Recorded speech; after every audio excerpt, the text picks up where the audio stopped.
यही वादा है परमात्मा से मिलने का।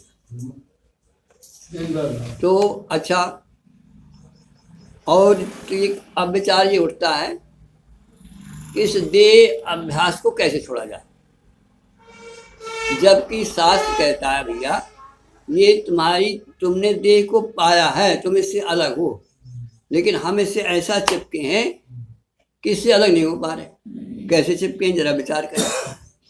जैसे कई बार चर्चा की कि एक सज्जन जो है वो चश्मा लगा करके अखबार पढ़ने लगे, खोल सामने रख लिया। जब वो अखबार पढ़ चुके तो देखा कि खोल सामने है, उसमें चश्मा नहीं। अब वो परेशान हो गए कि हमारा चश्मा कहाँ है। ढूंढते रहे, सारी रात दिन भर ढूंढा, नहीं मिला। जब सवेरे उठे वो मुंह धोया, और जहाँ से मुंह धोया तो हाथ में चश्मा। तो ठीक इसी तरह से हम आप भी इस शरीर को पहन करके इसमें ये भूल गए कि हम इसको पहने, हम लगाए। जैसे वो बाबूजी जो है चश्मा को लगाए थे और भूल गए, चश्मा और आंख एक हो गई। ऐसे ही हम आप इस शरीर को पा करके, और शरीर और चश्मा, शरीर और हम जैसे आंख और चश्मा एक हो गए। क्यों? विस्मृत हो गई। और ये सोचते कि यदि चश्मा ना होता तो मैं पढ़ नहीं सकता था, यदि शरीर ना होता तो मैं संसार को न देख सकता था।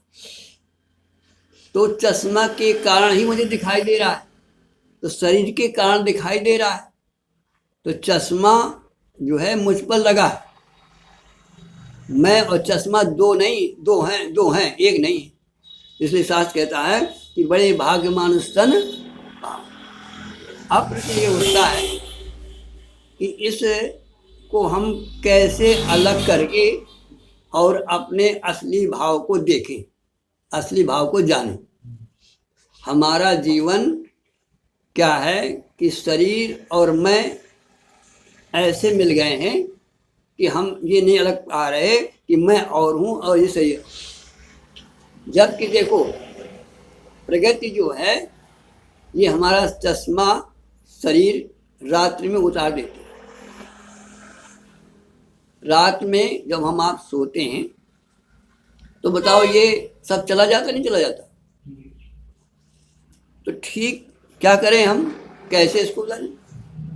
तो इसके लिए ये है कि हमें आपको ध्यान की गहराइयों में डूबना होगा।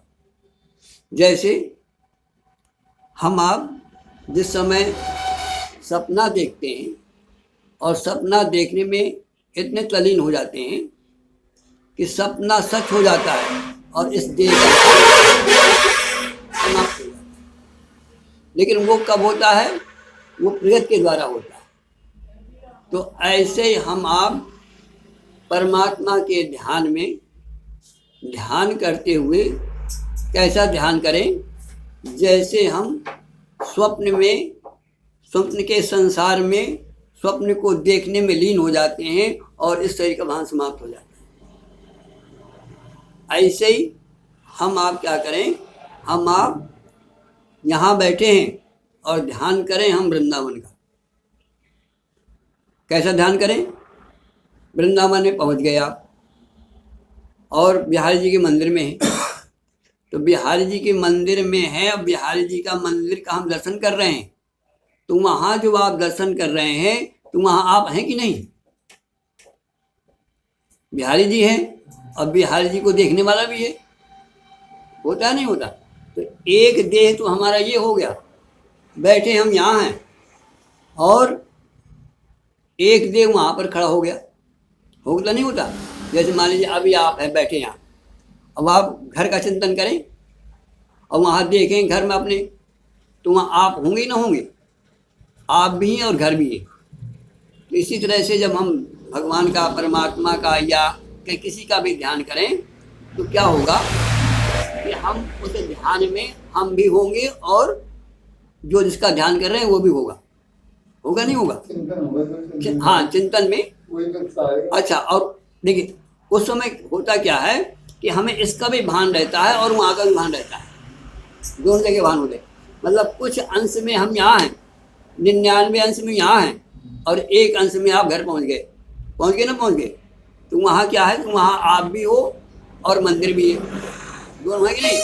अच्छा, और जब इसकी परिपक्व अवस्था आती है तो होता ये है कि हम 99% अभी यहाँ पर हैं और ध्यान में 1% वहाँ पहुँच जाते हैं। लेकिन स्वप्न में क्या होता है कि स्वप्न में जब होता है तो हम 100% वहाँ पहुँच जाते हैं और इस देह का भान समाप्त हो जाता है, हो नहीं जाता। आप ध्यान करोगे तो ध्यान में अभी यहाँ का भी ध्यान है, देह का भी ध्यान है और वहाँ का भी ध्यान है। 1% वहाँ है, 99% यहाँ है। और जब सपने में क्या होता है कि सपने में हम 100% वहाँ होते हैं। जैसे आपने सपने में मंदिर देखा तो पूरे हैं कि नहीं, आप इस देह में संबंध तो है लेकिन देह का भान चला गया। और होता क्या है, अब उस सपने के बाद मतलब कितनी देर रहेगा सपना, सपने के बाद कुछ समय रहेगा। इसके बाद क्या होता है कि हम गहरी नींद में चले जाते हैं। दो रास्ते हैं, या तो आप सपने के बाद गहरी नींद में चले जाएंगे या सपने के बाद जाग जाएंगे। होता नहीं होता, सवेरे के सपने में हम जाग जाते हैं और रात के सपने में गहरी नींद में चले जाते हैं। दो रास्ते खुलते हैं। तो जैसे सपने के बाद दो रास्ते खुलते हैं, इसी प्रकार से ध्यान में एक बार क्या हुआ कि एक साधक संत के पास पहुंचा तो कहता, भगवान मेरा मन नहीं लगता, आप ध्यान करते हो, कहते हो मंदिर में जाओ, वहाँ पर पूजा करो, भगवान की आरती उतारो, लेकिन मेरा मन नहीं लगता, मैं क्या करूँ। तो उन्होंने कहा, अच्छा ये बताओ, जब तुम घर में रहते थे तो सबसे ज़्यादा प्रेम किससे करते थे। तो उन्होंने कहा, मेरी एक भूरी भैंस है, मैं उसको चराता था और उसकी सेवा करता था, उसकी मालिश करता था, उसको नहलाता धुलाता था, दूध करता था, मैं बहुत प्रेम करता हूँ। उन्होंने कहा, बस अब बन जाएगा ध्यान तुमसे। तो ऐसा करो कि आंख बंद करो और तुम उसी खेत में पहुंच जाओ और भैंस को नहलाओ। वो इतना मस्त हो गया उसमें ध्यान में कि उसका बिल्कुल ऐसा हो गया जैसे सपना दिख रहा हो, इसका भूल गया। तो क्या हुआ, जब वो मस्त हो गया तब महाराज जी कहते हैं कि भैया बैठे रहोगे क्या, उठो। तो अब कहता है, महाराज मैं दरवाजे से नहीं निकल पाऊंगा, मेरे सींग जो है बहुत बड़े बड़े हो गए। कहने का मतलब क्या था, कहने का मतलब वो भैंस का ध्यान करते करते भैंस बन गया था। जैसे हम आप रात में सपना देखें सांप का, तो हम ही तो बन गए। सांप जो बना कौन बना, हम ही बन गए कि नहीं बन गए, हम बनने वाले। अच्छा, ठीक इसी तरह से ध्यान में हम आप पहले क्या करें कि इतना ध्यान में तल्लीन हो जाए, इतना ध्यान में तल्लीन हो जाए कि जैसे हम सपने में तल्लीन हो जाते हैं। तो फिर क्या होगा, फिर ये होगा कि अभी हम आप ध्यान में बैठे हैं और होश भी है, 1% यहाँ का ध्यान है और हम कुछ परसेंटेजों में ध्यान में चले जाते हैं और इतना ध्यान में तल्लीन हो जाए कि हमारा ये भान चला जाए। तो फिर क्या होगा, जैसे सपने वाला नींद में चला जाता है प्रगति के द्वारा, इसी प्रकार से जब हम ध्यान करेंगे तो ध्यान में तल्लीन हो जाएंगे, तब हम आप इसके पार चले जाएंगे, तब हम समाज में मिल जा सकते हैं। दो रास्ते खुलते हैं, या तो हम पुनः शरीर में आ जाएंगे, या और शरीर के बाद जो है हम आप समाज में, जैसे गहरी नींद में चला जाता है, ऐसे व्यक्ति ध्यान करते करते समाज में प्रवेश कर जाता है। अब दोनों में अंतर क्या है, दोनों में अंतर ये है कि उस नींद में हम अपने को खो देते हैं और समाज में होश रहता है, बस इतना अंतर है। तो कहने का तात्पर्य हमारा ये है कि ये हम आप देह अभ्यास हमारा इतना ये हो गया है, इतना जटिल हो गया है कि इसको हम छोड़ नहीं पाते, जबकि प्रगति हमको रात्रि में, तो जब प्रगति हमें छुड़ा सकती है तो हम आप भी इसको होश में इसी के लिए हमें आपको साधना करनी है, इसी का हमें तपस्या करनी है, इसी को हमें साधना है। और यही हमारा भजन का तात्पर्य है कि हम अपने असली भाव को, हमने इस देह को पाया है, हम क्या है, हम कैसे हैं, जब तक देह के संलग्न में रहेंगे तब तक हम अपने को जान नहीं सकते। देह का भान चला जाए और हमारा जागरण हो जाए तभी हम अपनी वास्तविकता को जान सकते हैं।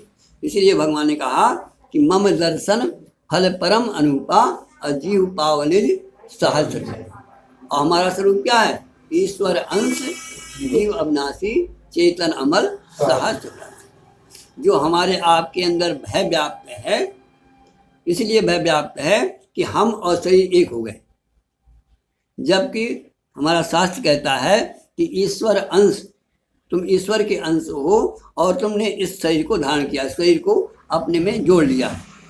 तो जब तक हम अपने स्वरूप में, हम अपने अंश भाव में नहीं आएंगे तब तक हम इसकी वास्तविकता को नहीं जान सकते। और यही हमें आपको जीवन में करना है। बोलो वृंदावन बिहारी लाल की जय।